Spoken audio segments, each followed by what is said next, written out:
Assalamualaikum warahmatullahi wabarakatuh. Kali ini kita akan mempelajari materi materi akhir dari supply chain management dengan tema pengukuran kinerja supply chain. Jadi ini adalah bagaimana kita mengukur kerja dari hasil rantai pasok suatu usaha. Pentingnya pengukuran kinerja rantai pasok itu tujuannya adalah pertama monitoring pengendalian, kemudian di antara bagian-bagian rantai pasok di sini supaya fungsi-fungsi bagian-bagian rantai pasok itu bisa berkomunikasi, berkoordinasi. Kemudian mengetahui posisi karena rantai pasok di sini adalah lintas fungsi departemen begitu, maka nanti akan bisa mengetahui posisi suatu organisasi nanti juga terhadap pesaingnya. Tentunya yang keempat tujuannya untuk mengetahui perbaikan. Jadi posisinya ada di mana begitu ya.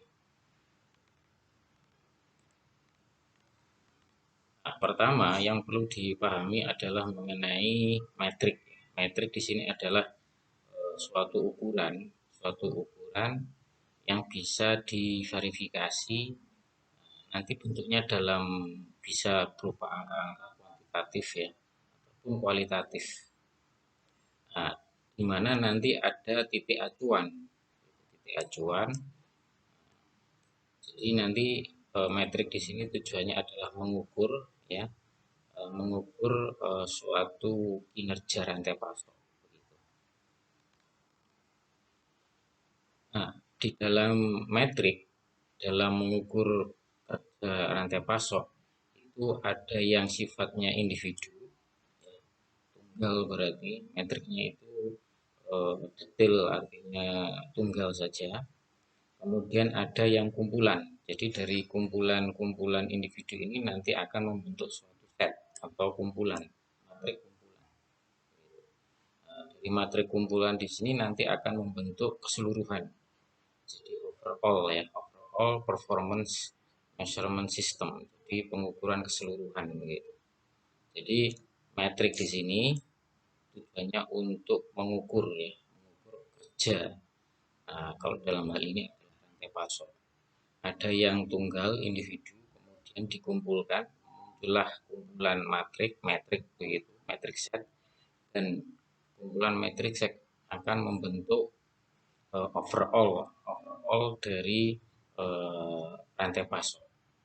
Karena overall maka lebih kepada sistemnya begitu, rantai pasok. Kemudian dalam mengukur kerja rantai pasok ini pendekatannya adalah pendekatan proses. Jadi proses yang terjadi di dalam rantai pasok, pendekatannya gitu ya. Jadi untuk mengukur kerja rantai pasok, pendekatannya adalah proses. Kalau bicara mengenai proses adalah kumpulan dari aktivitas. Jadi kumpulan dari kegiatan-kegiatan rantai pasok yang meliputi waktu dan tempat, dan tentunya ada awal, ada akhir. Terus kemudian ada input dan output yang jelas. Jadi proses di sini artinya adalah kumpulan dari beberapa aktivitas yang meliputi apa? Ada waktu, batasan waktu ada tempatnya. Nah, kemudian secara detail lagi ada awal, ada akhir waktu ya. Kemudian ada inputnya berapa dan outputnya berapa. Jadi pendekatan proses untuk mengukur rantai pasok di sini. Nah, di sini pendekatan proses di sini dilakukan karena apa? Karena memungkinkan untuk mengidentifikasi masalah.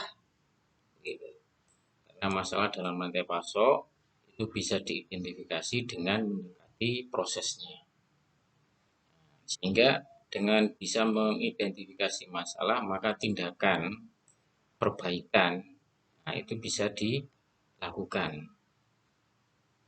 Sebagai contoh misalnya kalau di dalam rantai pasok manufaktur ya, contoh pendekatan prosesnya yakni di dalam manufaktur ya, aplikasi begitu adalah contohnya di sini pendekatan kontrol, ini statistik proses kontrol. Jadi di sini prosesnya mengamati kerjanya dari waktu ke waktu ya. Kemudian nanti akan diketahui mana yang berada di batas kendali begitu ya. Yang terkendali mana, yang tidak terkendali mana. Ini salah satu contoh ya, salah satu contoh. Oke. Kemudian secara umum atau secara yang populer dalam pengukuran kerja atau kinerja rantai pasok itu menggunakan yang namanya model Supply Chain Operations Reference atau istilahnya SCORE. Supply Chain Operation Reference. Jadi model SCORE di sini dibuat ya atau diciptakan oleh suatu organisasi ya, namanya organisasi ini Supply Chain Council ya, SCC. Nah, dia membuat dan mengembangkan suatu model dalam mengukur rantai pasok, namanya model SCORE. Nah, model SCORE di sini berkembang terus ya, berkembang terus.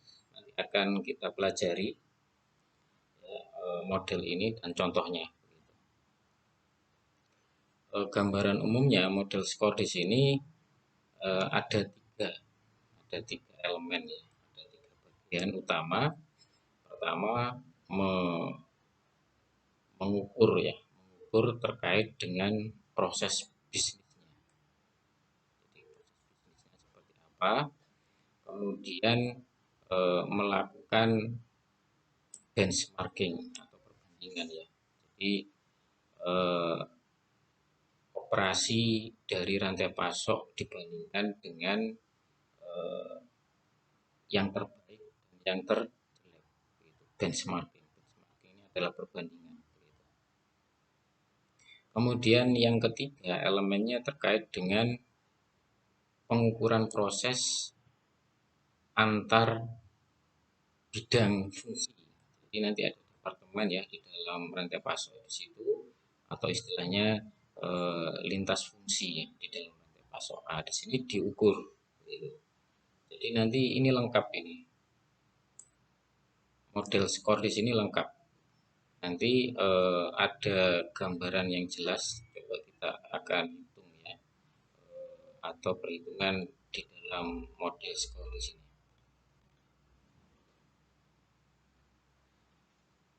Nah, sebelum kita masuk nanti di model SCORE, kita coba pahami ya bagian-bagian ini bagian-bagian yang ada di dalam model SCORE yang nanti akan membantu memahami ya terkait ini pengukuran lintas fungsi. Fungsi di sini artinya adalah departemen. Misalnya bagian bagian pembelian, pengadaan, kemudian bagian produksi manufaktur ya, kemudian bagian distribusi ya, dan lain sebagainya. Nah, ini lintas fungsi. Nah, kita akan mempelajarinya secara sifatnya adalah perbagian tadi. Nah, untuk mengetahuinya maka kita mempelajari sifatnya yang aktivitas, kinerja aktivitas rantai pasok untuk setiap bagian-bagian.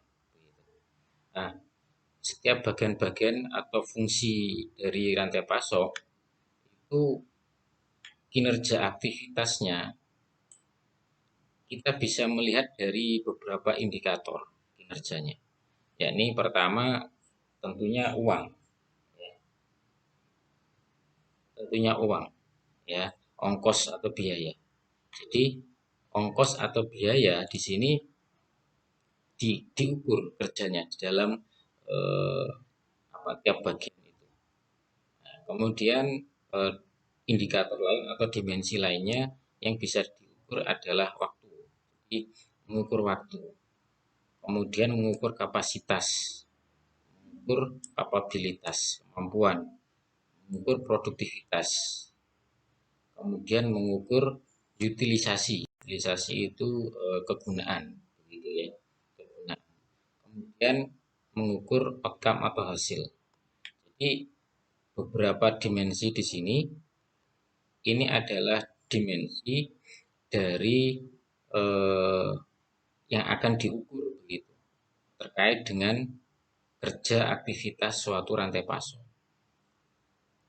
Jadi kalau mau mengukur rantai pasok, aktivitas yang mau diukur dimensinya ini bisa ongkosnya, biaya, bisa waktunya, bisa kapasitas, ya, bisa kapabilitas, produktivitas, utilisasi, dan hasil. Jadi ini adalah aktivitas dimensi yang diukur dari suatu rantai pasok. Nah, di sini nanti akan terwakili atau dimasukkan ke dalam yang namanya model skor di sini. Model skor di sini ya. Oke, gitu ya. Semoga bisa dipahami. Oke. Nah, pada dimensi ini, aktivitas di sini itu diterjemahkan di dalam metrik pengukuran. Ini kan dimensi ya. Nah, alatnya untuk mengukur ini namanya metrik, begitu. Untuk yang sifatnya tunggal, nah, itu namanya metrik individu. Ya. Nah, nanti kalau sifatnya kumpulan dari individu, namanya metrik set atau kumpulan metrik. Nah, metrik individu ini bisa mengukur aktivitas ini. Jadi dimensi-dimensi di sini. Oke, sebagai contoh di sini, Nah, di sini dibuat semacam tabel begitu ya. Nah, tabel di sini variabelnya ini ya. Jadi variabel dari pengukuran aktivitas di rantai pasok ini. Ya, contohnya ini ya, 1 sampai 13. Oke. Nah, variabelnya ini kemudian kita akan melihat dari sisi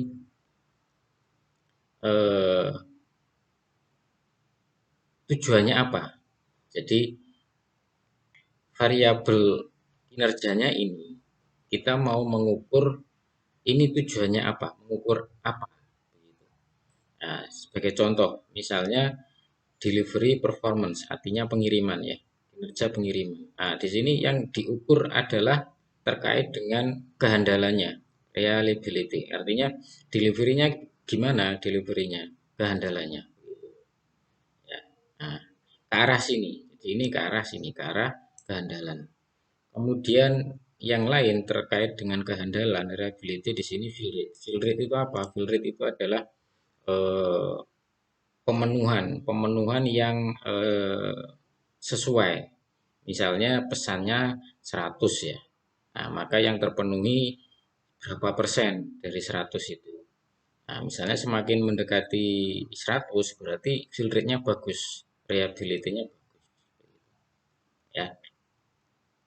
Kemudian yang lainnya terus ya. Jadi di sini variabel kinerja di sini mengukur dengan tujuan ini. Misalnya lagi di sini dengan tujuan responsiveness, artinya ketanggapan ya. Jadi misalnya ini lead time ya. Order fulfillment lead time. Jadi waktu tunggu. Jadi pemenuhan waktu tunggu dari pesan.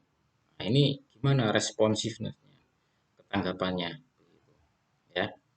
Cepat, sedang atau lambat gitu ya. Itu gambarannya seperti itu. Ya. Oke. Nah, kemudian di sini lagi ada istilah customer facing, internal facing. Jadi ini adalah lokasi ya. Artinya yang menjadi ukuran keberhasilan ya dari sisi customer di sini. Ini ada berhadapan dengan customer ya, berhadapan dengan customer di sini. Misalnya di sini order fulfillment time ini berhadapan dengan customer.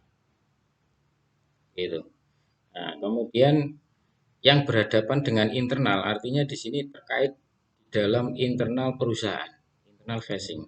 Sebagai contoh, supply chain response time. Response time di sini adalah misalnya ada perbaikan, ada apa suatu produksi misalnya ya, produksi itu selesainya itu waktunya bagaimana ya.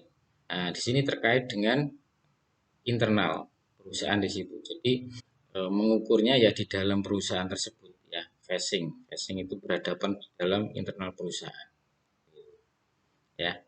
Oke. Nah, sebagai contoh misalnya kita mau menghitung ini ya, kinerja variabel yang nomor 11 sama 12.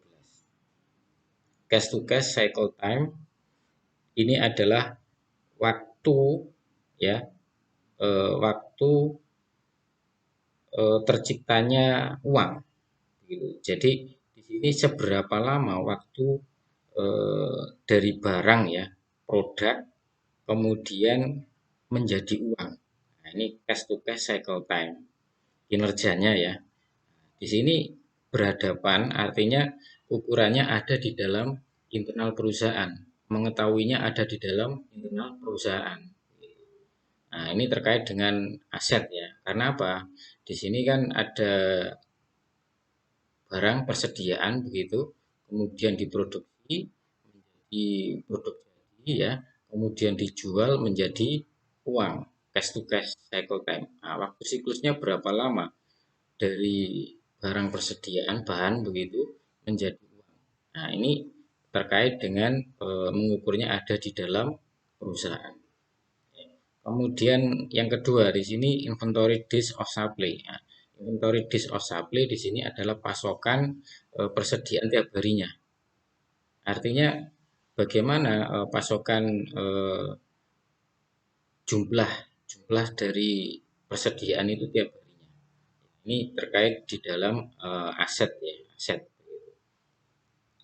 internal ya. Jadi ini nanti coba kita contohnya ya, ada contohnya. Jadi gambarannya adalah kinerja dari rantai pasok itu diukur melalui metrik. Metrik di sini banyak ya, banyak macamnya di sini. Di sini meliputi berhadapan dengan konsumen juga ada di dalam perusahaan. Yang diukur apa? Yang diukur ya ini reliabilitasnya, responsif, nah flexibility-nya, cost-nya, kemudian aset. Nah, ini penjelasannya seperti itu. Oke, contoh ya, contoh dari metrik ya, dengan variabel cash to cash cycle time. Oh ini ya, inventory days of supply. Saya singgung, ini adalah lamanya atau rata-rata ya, kita buat rata-rata begitu, dibuat rata-rata dalam hari bagaimana perusahaan itu bisa bertahan dengan jumlah persediaan yang dimiliki. Artinya bisa beroperasi, berproduksi begitu, misalnya ini pabrik ya, bisa beroperasi, berproduksi itu berapa lama dengan adanya persediaan itu. Jadi berapa lama rata-rata hari bisa berproduksi ya, bisa bertahan untuk berproduksi. Itu kalau pabrik perusahaan ya, maksudnya pabrik perusahaan. Tapi kalau misalnya suatu distributor agen ya, berapa lama dia mampu memenuhi permintaan, misalnya toko ya, agen gitu, berapa lama mampu memenuhi permintaan dari konsumen, berapa lama dalam hari ya. Nah, itu namanya inventory days of supply. Nah, di sini dalam hal ini kriterianya semakin pendek, artinya semakin pendek harinya berapa lama itu semakin bagus. Kenapa? Karena artinya barang yang ada di situ itu cepat habis. berputarnya cepat, cycle time-nya cepat. Nah, itu menunjukkan nilai kinerjanya semakin bagus. Semakin pendek inventory days of supply, maka kinerjanya semakin bagus. Asetnya itu berputar dengan Oke, contohnya ya, misalnya di sini perhitungannya begini. Perusahaan memiliki barang produk ya, komponen 150 unit. Nah, ini rata-rata menyimpan, begitu ya, rata-rata menyimpan. Kemudian dalam 1 tahun, jadi semua kita harus informasinya ada ya. Misalnya dalam 1 tahun itu rata-rata, kita bicara rata-rata ya, 4.000 unit, gitu. Nah, kemudian hari kerja itu 250 hari, gitu kan. Nah, maka eh, rata-rata kebutuhan komponen per hari kalau kita mau konversi per hari, ini ya selama 1 tahun ya, terus kemudian dibagi kerja 1 tahun. Berarti dalam 1 hari kebutuhan komponennya sekitar 16 unit inventory ya. Jadi kebutuhan persediaannya 16 unit. Ya, dalam 1 hari perusahaan ini membutuhkan persediaan komponen sebanyak 16 unit. Oke. Nah, di sini rata-rata inventory di sini maksudnya apa? Jadi perusahaan itu menyimpan barang komponen ini itu rata-rata 150 menyimpannya ya. Jadi dalam satu periode kan begitu. Dia menyimpan rata-rata 150 unit. Nah, kebutuhan komponen berdasarkan informasi 1 tahun dan kerja hari kerja itu 1 harinya butuh 16 unit inventory persediaan per hari. Artinya apa? Kita bisa mengetahui berapa lama kita punya rata-rata 150 ya. Nah, berarti ya 150 dibagi kebutuhan tiap hari ya 16. Artinya apa? Kita inventory days of supply artinya mampu bertahan dengan persediaan itu ya 150 dibagi 16 sekitar 9,3 hari atau mau kita bulatkan ya 10 hari.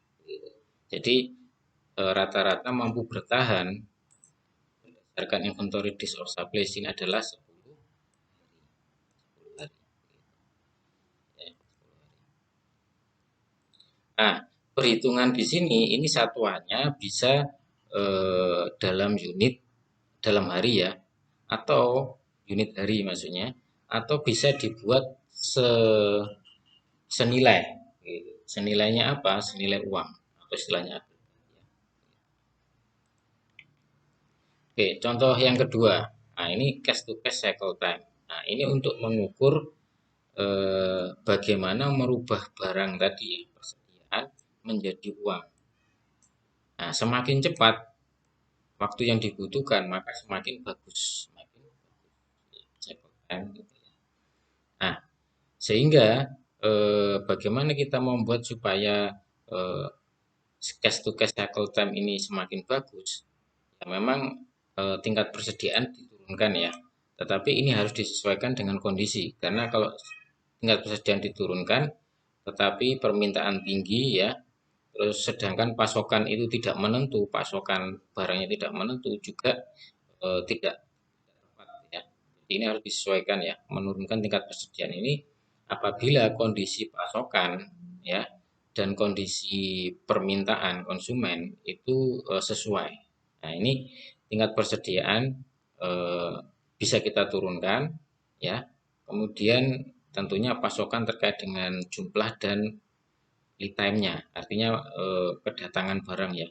Jadi pesan kemudian datang barangnya juga stabil begitu ya, bisa dipastikan dan seterusnya ya. Ini melakukan negosiasi dan seterusnya. Nah, cash to cash cycle time merubah barang menjadi uang ini membutuhkan nanti beberapa koordinasi integrasi ya. Ini baik dari sisi pengadaan, bagian pengadaan, produksi maupun penjualan distribusi. Karena di dalam penjualan distribusi ini terkadang pembelian konsumen itu bisa melalui kredit ya. Nah, di dalam kredit itu tidak cash ya, nanti baru dibayarkan setelah beberapa waktu gitu ya, bisa 1 minggu, 2 minggu gitu. Bahkan kalau misalnya ada yang macet, nah itu bermasalah. Cash to cash cycle time menjadi bermasalah. Nah ini ya, ini metrik ya, metrik individu dalam rantai pasok yang populer ya. Jadi cash to cash cycle time, ada inventory days of supply. Ini apabila kita bisa menghitungnya, mengetahui nilainya, nah ini akan membantu ya, sangat membantu atau memonitor dari kerja rantai pasok data gitu istilahnya. Pertama terkait dengan rata-rata account receivable. Nah, apa ini? Account receivable di sini adalah seberapa cepat pelanggan membayar barang yang sudah diterima. Jadi saya sebutkan sejak konsumen menerima barang ya, kemudian membayarnya. Nah, itu kan ada yang cash langsung dibayar, ada yang kredit begitu. Nah, di sini rata-rata berapa lama waktunya? Nah, ini perlu diketahui. Rata-rata berapa lama konsumen atau pelanggan membayarkan eh, uangnya gitu. Kemudian juga ada yang perlu kita ketahui komponen rata-rata account payable. Nah, di sini terkait di perusahaan membayarkan uang atau biaya ke pemasok, ke supplier. Nah, supplier apa ya? Material, komponen dan lain-lain.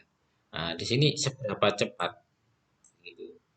Nah, di sini kalau account receivable ini terkait pemasukan ya, pemasukan dari konsumen. Kalau payable ini terkait dengan pengeluaran dibayarkan ke pemasok. Komponen yang ketiga, kita harus tahu rata-rata persediaan. Rata-rata persediaan yang punya atau dibuat itu berapa. Nah, maka kita dapat menghitung cash cycle time di sini adalah ya rata-rata persediaan ya ditambah dengan rata-rata hari. Ini hari ya. Jadi kita bicara cycle time ini berarti waktu. Jadi rata-rata hari dari persediaan kemudian ditambahkan dengan rata-rata hari menerima uang dari konsumen pembayaran. Nah, kemudian dikurangi rata-rata hari kita atau perusahaan membayarkan uang ke supplier pemasok. Nah, di sini ya, jadi kita bicara berapa lama waktunya. Semakin kecil, semakin semakin pendek waktunya, nah itu bagus. Jadi cash to cash cycle time-nya itu semakin lancar, semakin cepat. Contohnya ya di sini ya, nilai penjualan dalam 1 bulan 300 juta.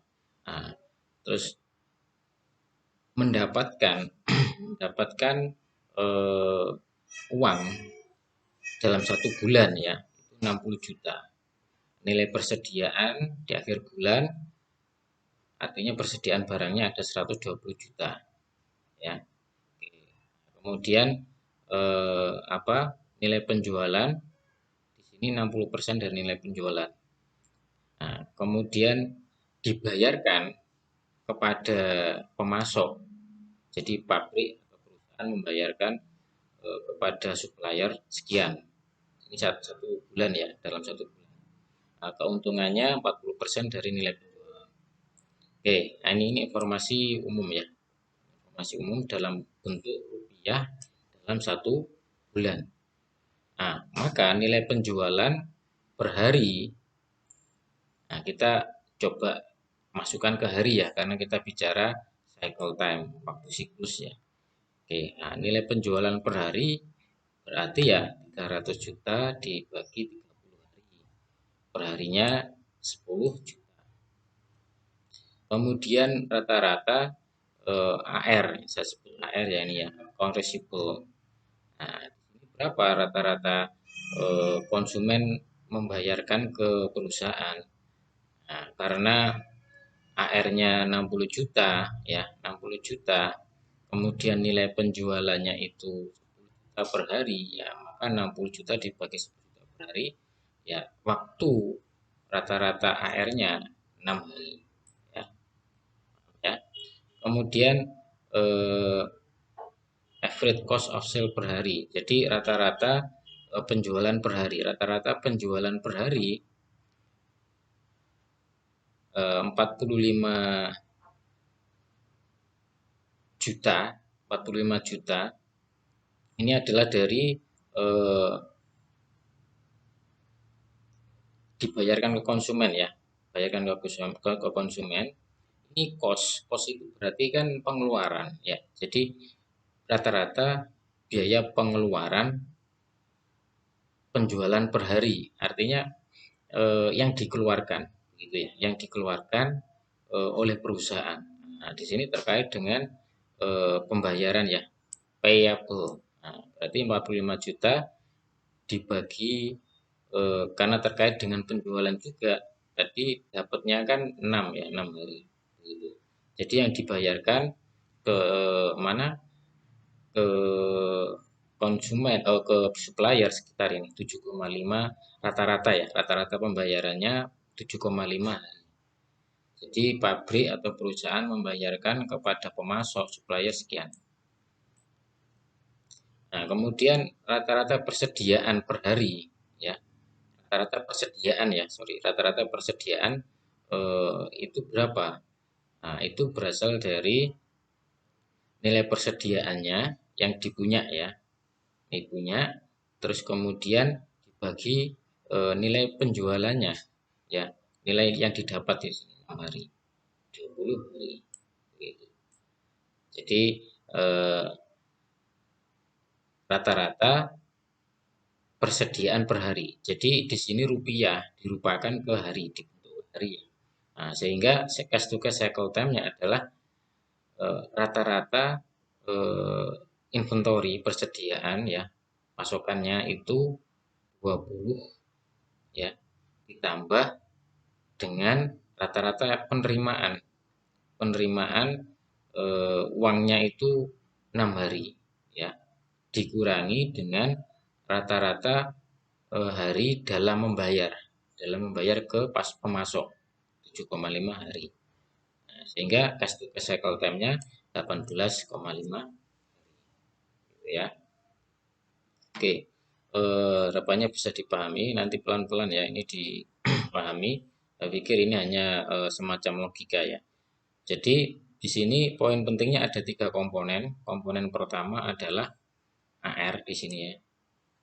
Rata-rata account receivable-nya berapa hari. Kemudian komponen yang kedua adalah rata-rata pembayaran payable kepada pemasok. Nah, di sini kita bisa mendekatinya dengan rata-rata biaya penjualan per hari. Dari mana? Ya dari nilai yang harus dibayarkan, ke konsumen, ke pemasok ya. Nah, dibagi dengan rata-rata yang diterima. Begitu. Kenapa? Ya karena kita perusahaan mau membayarkan kepada pemasok ya setelah mendapatkan uang dari konsumen, dari pelanggan. Nah, itu pendekatannya seperti itu, dilakukan ke harian. Kemudian rata-rata komponen ketiga inventorinya berapa hari, rata-rata inventory berapa hari, ya kita memiliki nilai persediaan itu berapa rupiah, ya dibagi dengan rata-rata dari kita mendapatkan uang dari pelanggan itu berapa hari, berapa rupiah per hari, ya pelan-pelan dipahami ya, ini hanya logika. Cash to cash cycle time semakin cepat semakin bagus kinerjanya, artinya begitu ya. Oke, baik. Nah, selanjutnya benchmarking kinerja. Jadi benchmarking di sini adalah juga bagian dari kita mengukur kinerja rantai pasok. Nah, benchmarking di sini di dalam model skor itu juga dimasukkan ya di dalam model skor. Jadi kita bicara model skor ya. Model skor itu meliputi keseluruhan. Jadi ada eh, metrik individu di sini, aktivitas di sini, yang sudah kita bahas tadi ya. Dari sini dimasukkan di dalam model skor. Kemudian juga ada benchmarking di sini. Ada unsur pembanding ya, kinerja pembanding dari perusahaan yang best class gitu ya. Jadi di dalam kategori misalnya perusahaan manufaktur best class-nya apa, perusahaan distributor best class-nya apa, begitu. Nah, nilainya berapa begitu ya, kinerjanya. Nah, itu sebagai pembanding. Oke, kemudian kalau misalnya kita sudah mampu membuat atau mengukur kinerja rantai pasok misalnya dengan model skor. Nah, itu kita bisa tahu kondisinya bagaimana, kondisi aktualnya itu bagaimana, kondisi sekarangnya bagaimana yang sudah didapatkan atau dilakukan. Bagaimana kalau kita memperbaiki kinerja rantai pasok? Ada beberapa metode ya. Ini ada yang populer namanya Lean ya. Jadi pendekatan Lean ya, mungkin dipelajari pada mata kuliah lainnya ya. Pendekatan Lean. Kemudian ada lagi pendekatan untuk memperbaiki dengan menggunakan Six Sigma gitu ya. Dan bahkan ada yang keduanya, hubungan keduanya, namanya Lean Six Sigma. Ini kalau nanti tertarik ya untuk menggunakan ini silakan dalam penelitiannya Lean Six Sigma. Oke, kembali lagi, tapi sebelum tahapan perbaikan kinerja rantai pasok, tentunya kita harus bisa paling tidak mengukur kinerja rantai pasok misalnya dengan menggunakan model skor. Karena model skor ini supply chain operation reference itu meliputi keseluruhan ya. Nah, ini langsung saja. Jadi ini tadi penjelasan, ini kan ada beberapa file ya yang saya sampaikan. Di sini nilai atau isinya itu seperti yang saya ungkap tadi ya. Nanti silakan dibaca ya pelan-pelan ya. Ini ada metrik itu apa, kemudian struktur matrik itu ada 3 ya. Jadi bisa individu, bisa kumpulan, bisa overall keseluruhan. Ya. Kemudian di sini ada pendekatan proses yang saya sebut tadi. Pendekatan proses itu meliputi eh, apa dari lintas bagian begitu ya, lintas fungsi dari waktu ke waktu. Nah, ini nanti kita bisa pahami melalui model skor ya. Proses ini bisa melalui model skor. Nah, di sini model menggunakan skor. Ini nanti kita coba ya pelajari.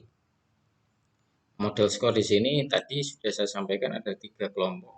Yakni kita menilai bisnis prosesnya, kemudian pembandingnya, benchmarking, kemudian kita mengukur proses measurement.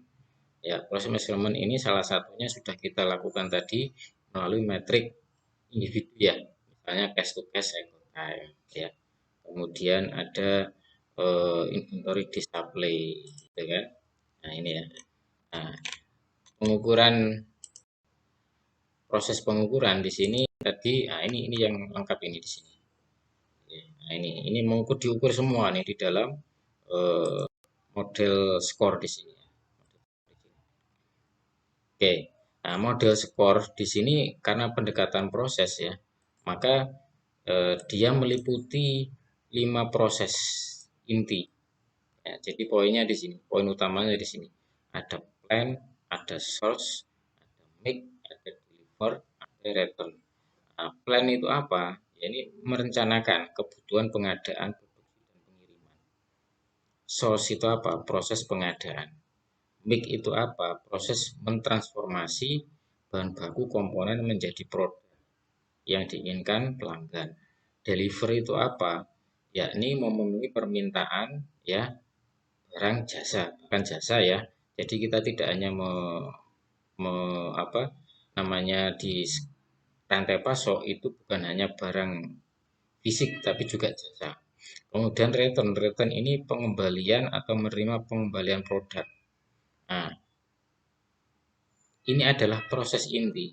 Jadi plan, source, make, deliver, return. Ini proses inti yang nanti tercakup di dalam model score di sini, yang akan dinilai, diukur kinerjanya. Oke, nah ini proses intinya. Kemudian ada 3 hierarki. Hierarki itu tingkatan ya. Nah, ada level 1, level 2, level 3. Begitu. Nah, level 1 tadi ini proses inti ini level 1. Level 2 itu berada di bawahnya di sini berarti ya. Ya, berada di bawahnya. Nah, ini bisa sekitar 30 proses inti. Jadi memang lengkap ya model score itu. Nah, 30 proses inti ya. Kemudian level yang 3. Nah, itu di bawahnya level 2 ini. Jadi kalau mau digambarkan seperti ini. Nah, ya jadi ini proses inti, proses 1, ini proses 2 ya. Terus di sini proses bawahnya. Ini proses yang ketiga gitu ya. Oke. Sebelum nanti kita masuk contoh, maka kita harus paham dulu lah konsep di dalam model score supaya bisa mempelajari ya. Dan ini model score ini apabila bisa menerapkan itu sangat membantu ya dalam suatu rantai pasok perusahaan atau usaha. Ya, apabila bisa menerapkan, maksudnya bisa melakukan pengukuran. Gitu ya. Oke. Nah, tadi sudah saya singgung di sini yang diukur itu apanya, tujuannya apa yang diukur. Tadi ya, di sini ya reliability, responsiveness, flexibility, cost, asset ya itu yang mau diukur. Ya, supply chain reliability terkait dengan kehandalan, supply chain responsiveness terkait dengan kecepatan waktu respon perusahaan, supply chain flexibility terkait dengan fleksibilitas adaptasi dalam menghadapi perubahan, supply chain cost terkait biaya-biayanya, ya efisiensi aset, aset ini yang dimiliki ya, barang-barang, uang dan lain sebagainya yang dimiliki. Bagaimana pengelolaan asetnya berkaitan dengan nilai suatu barang. Kenapa? Karena perusahaan itu pasti memiliki aset. Kalau misalnya asetnya ini tidak dikelola dengan baik, maka ya akan rugi. Nah, contohnya mengukur aset di sini bisa cash to cash cycle time, bisa inventory days of supply, gitu kan? Nah, jadi ini mulai pelan-pelan ya kita cek atau kita lihat di dalam model score di sini supply chain operation reference.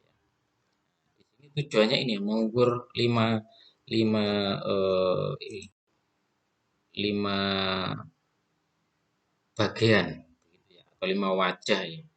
Nah, wajahnya ini terkait atau berhadapan dengan konsumen atau pelanggan atau berhadapan di dalamnya di dalam perusahaan ya. Itu. Nah, kita coba. Nah, ini ya. Ini detailnya lagi. Tadi di gambar ini ya. Nah, ini ya. Nah, di sini berhadapan dengan siapa? Atributnya tadi kan misalnya kehandalan ya. Nah, di sini metriknya apa namanya? Nah, di sini ini yang penting ya. Ini metriknya ya. Metriknya apa namanya? Di sini perfect order fulfillment. Nama metriknya itu, nama metriknya. Terus misalnya responsiveness. Ini metriknya apa namanya? Order fulfillment cycle time. Ini nama metriknya, nama alatnya, begitu kan? Ini adalah variabelnya.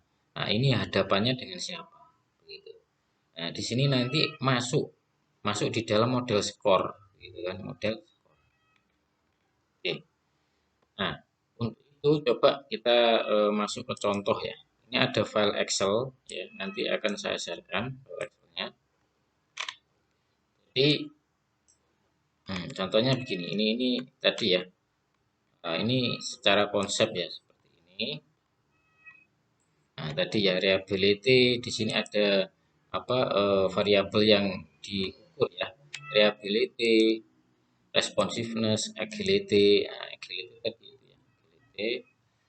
Agility itu flexibility sama ya. Agility, flexibility itu sama ya, adaptasi. Kemudian cost asset ya, sama ya. Ini nanti di dalam model skor itu ada, jadi model skor itu eh, sudah ditentukan ya variabel-variabelnya. Ini variability ya.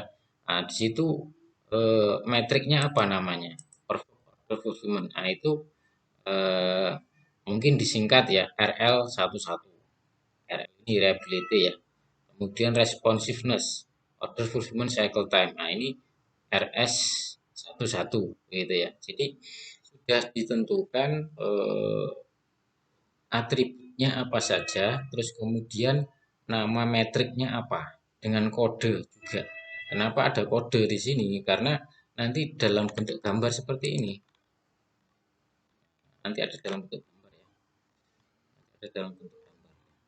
Kodenya seperti ini. Oke, baik. Coba kita masuk ke contoh ya. Ini ada hasil skripsi ya. Hasil skripsi mungkin sekilas saja ya kita bedah gitu cara menghitung dari model skor, mengukur kinerja rantai pasok dengan model skor. Nah, di sini nanti eh, poin utamanya adalah mengetahui kerja atau kinerja dari rantai pasoknya. Nah, terkait apa? Terkait dengan variabel yang kita ukur tadi, misalnya reliability-nya berapa, responsiveness berapa, agility-nya berapa, adaptasinya, set manajemennya berapa, ya kan? Nah, kemudian dari atribut tadi ini kita total nilainya sehingga total kinerjanya berapa. Nah, dengan nilai di sini ya itu masuk pada posisi berapa. Nah, ini yang dimasukkan benchmarking ya, bandingkan. Oh, ternyata nilai segini ya itu masuk kepada 59,9 itu rata-rata gitu ya. Nah, coba kita lihat cara pertama ngukurnya. Nah, di sini ya, contohnya di sini. Nah, tadi level pertama dari model score adalah plan, make, source, deliver, return. Nah, di sini ini nih gambarannya. Jadi plan-plannya ada di mana saja di sini. Ya. Nah, kemudian ini yang penting ya. Ini yang penting gambar dari model score ya. Nah, level pertama di atas sendiri di sini ya. Atributnya reliability, responsiveness, agility, asset. Nah, di dalam reliability di sini dikasih kode-kode ya. Ini kode-kodenya boleh berbeda-beda ya. Ini dalam contoh ini A, A1, A11, A12, A14. Kemudian di dalamnya ada sub lagi A11. Nah, ini model score. Jadi apa A1 itu? Nah, di sini saya kasih keterangan. Nanti silakan dipelajari ya. Nah, misalnya A1 itu apa? Perfect order fulfillment. Ya, nama metriknya itu. Ya. Nah, definisinya apa? Di sini mengukur persentase permintaan yang dapat terpenuhi. Berapa persen? Ya kan? Nah, di dalam POF ini ada subnya namanya ada sub A1 1 ya. Jadi di sini ada A1 2 ya. Nah, A1 2 ya mestinya ini ada A1 2. Oke. A1 ada A1 1. Itu order delivery in full ya. A13 perfect condition, persentase ketepatan pengiriman. Di sini lebih didetailkan lagi begitu ya. Maksudnya didetailkan lagi. Ya, jadi kita harus memahami metrik di sini apa, definisinya apa. Di sini ada yang utama, kemudian ada sub begitu. Ada sub. Nah, oke ya. Kemudian atribut yang kedua, responsiveness. Begitu B ya ini. Order fulfillment cycle time. Nah, di sini ada sub-subnya. Nah, ini semua kita ukur nilainya. Jadi apabila kita bisa menilai atau mengukur model ini, metrik-metriknya di sini itu luar biasa bagus ya. Artinya apa? Kita akan bisa mengukur kinerja rantai pasoknya pada posisi berapa. Begitu. Nah, pada contoh di sini didapatkan misalnya tadi ya untuk reliability ini dalam persen ya, apa nilainya. Nah, kemudian di total nilainya segini. Ya. Oke, nah, prosesnya bagaimana? Nah, misalnya pertama kita melakukan pengumpulan data. Kita buat kuesioner ya, kita buat kuesioner, gambarannya seperti ini. Nah, misalnya terkait dengan atribut reliability. Ya, reliability di sini ada beberapa pertanyaan. Nah, pertanyaan ini adalah menjawab dari metrik-metrik ini, metrik-metrik dari reliability, ya kan? Metrik dari reliability. 1, 2, 3, 4, 5, 6, 7, 8. Saya 9 di sini ya. Nah, jadi metrik-metrik dari reliability itu dimasukkan di sini. Ya. Jadi tiap tiap metrik di sini ditanyakan. Kepada siapa? Ya, kepada yang mengetahui dari terkait indikator reliability di sini. Siapa? Reliability. Nah, kita lihat di sini. Reliability ini terkait dengan siapa? Customer. Berarti kan? Nah, reliability ini terkait dengan customer. Maka ya harus ditanyakan ke customer. Ya, itu. Beda nanti kalau misalnya terkait dengan cost atau biaya. Maka facingnya berhadapan dengan siapa? Internal. Nah, maka yang ditanyakan adalah internal kepada internal. Ya, gitu ya. Ini skornya berapa? Kemudian kita jumlahkan untuk masing-masing indikator di sini. Sampai di sini ya ini. Nah, setelah kita jumlahkan ya, tentunya nanti kita akan mendapatkan suatu nilai atau skor, begitu ya. Nilai skor, nah di sini ya. Nah, nilai skor, nilai skor di sini ya, dimasukkan di sini. Nanti untuk lengkapnya ada jurnal ya, filenya juga akan saya sharekan supaya lebih paham.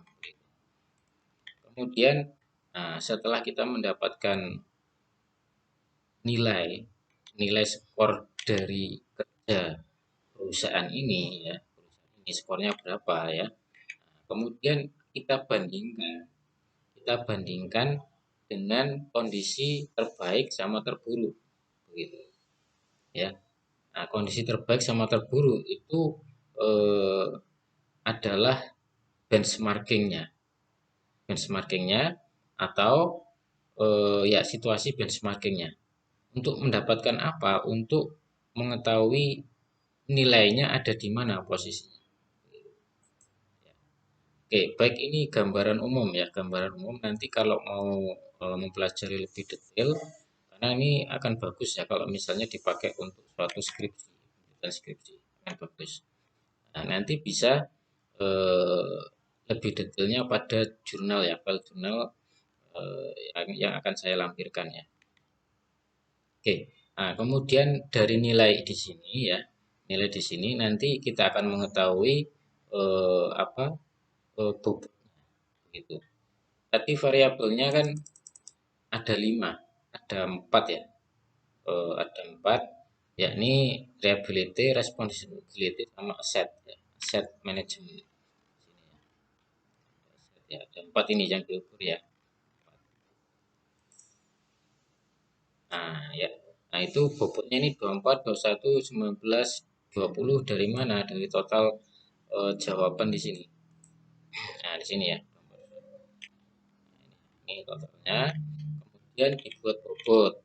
Ya, totalnya ini dibuat bobot berapa persen gitu kan.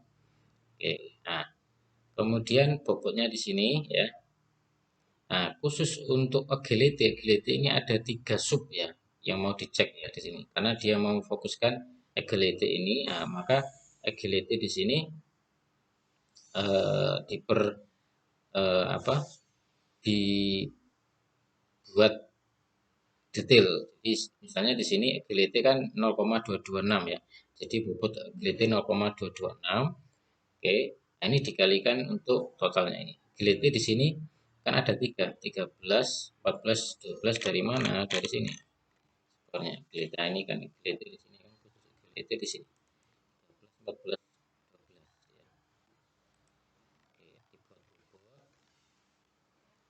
Oke, nah ini bobot dari sub gelite, kemudian dikalikan bobot gelite-nya. Sehingga diketahui nilainya. Nah, totalnya tetap sama ya. Ya. Nah, kemudian dari bobot-bobot di sini, ini kan dapat bobot ya untuk masing-masing sub di sini. Nah, kemudian dikalikan nilai normalisasi. Nilai normalisasi tadi ini, nilai normalisasi itu di sini. Nah, nilai normalisasi. Kenapa kita butuh nilai normalisasi? Nilai normalisasi di sini karena satuannya beda ya di sini ya. Ada persen, ada hari, ada bulan, ada persen, hari gitu ya. Bagaimana kita mengukur semuanya ini menjadi satu nilai yang sama. Nah, maka ya kita buat normalisasi atau standar gitu kan. Nah, nilai standar normalisasi di sini pertama kita ukur nilai aktualnya. Nilai aktualnya di sini mengarah kepada pengukuran metrik individu tadi. Jadi metrik individu tadi kan misalnya contoh di sini ya case to case. Ini kita hitung manual di sini itu. Nah, kayak gini ya. Ini berapa persen? Ini kalau case to case ini kan hari ya. Tapi kalau dalam apa perfect order fulfillment ini adalah persentase. Artinya misalnya dari 100 pengiriman tadi ya itu cuma 91 yang terpenuhi ya kan. Berarti nilai aktualnya 91%. Gitu. Nah, dibandingkan dengan kondisi yang terbaik benchmarking. Nah, itu berapa persen kalau yang terbaik, yang terburuk berapa persen dari perusahaan yang sejenis ya. Gitu. Nah, normalisasi di sini cara menghitungnya adalah nilai aktualnya dikurangi nilai paling kecil ya, dibagi dengan nilai paling tinggi ya, dikurangi nilai paling kecil. Jadi rumusnya ya itu aktual dikurangi dengan terburuk ya dibagi dengan terbaik dikurangi terburuk. Nah, maka akan didapatkan nilai ini normalisasi. Artinya apa? Di sini standar. Kita sudah tidak memperhatikan satuannya di sini. Persentase, hari, bulan begitu. Kenapa? Karena kita kan mau menggabungkan nilai dari metrik kinerja rantai pasok di sini. Nah, dengan nilai normalisasi di sini nanti akan nilainya antara 0 sampai 100 begitu. Oke ya. Ya, nilai normalisasi di sini kemudian kita gunakan ya, kita kalikan dengan bobotnya di sini. Bobot untuk masing-masing atribut di sini. Yang kita dapatkan dari apa? Dari eh, skor ini ya. Skor ini ya. Responsiveness ini. Jadi ada dua inputan data. Pertama, kita lakukan survei ya, dengan membuat skor seperti ini. Misalnya skalanya 1 sampai 5 begitu ya. Atau 1 sampai 7 atau 1 sampai 10 ya. Kita nilai seperti ini ya. Kemudian yang kedua, kita hitung nilai metrik individunya di sini ya. Ya, kita hitung nilai metrik individunya di sini berdasarkan kondisi kenyataan. Nah, kondisi kenyataannya ya misalnya tadi kalau perfect order fulfillment-nya misalnya dari 100 pengiriman itu yang terrealisasi dengan penuh itu 91. Berarti ya 91%. Nah, maka kita harus mengetahui definisi untuk menghitung nilai aktualnya kita harus mengetahui definisi dari metrik itu. Misalnya ini kan tadi perfect order fulfillment ya ini mengukur persentase permintaan yang dapat terpenuhi ya. Artinya kan persentase. Ini definisinya harus kita pahami dan kita hitung nilai aktual yang dilakukan oleh suatu perusahaan terhadap metrik di sini. Jadi ada dua sumber datanya. Pertama kita melakukan survei dengan skor 1 sampai 5 misalnya untuk masing-masing indikator di sini. Kedua, kita menghitung nilai metriknya. Bentuknya seperti ini. Nah, nilai metrik, nilai skornya itu nanti akan kita dapatkan nilai bobot ya. Bobot tadi ini masing-masing atribut ya, bobotnya di sini. Nah, kemudian nilai aktual kinerja dari dari masing-masing metrik tadi itu kita buat normalisasi nilai aktual di sini. Kenapa normalisasi? Tadi karena satuannya beda-beda di sini. Satuan persentase, hari, bulan, itu kita buat dalam 0 sampai 100 nilainya kita normalisasi. Baru kemudian kita kalikan untuk mendapatkan nilai skor performanya, kinerjanya.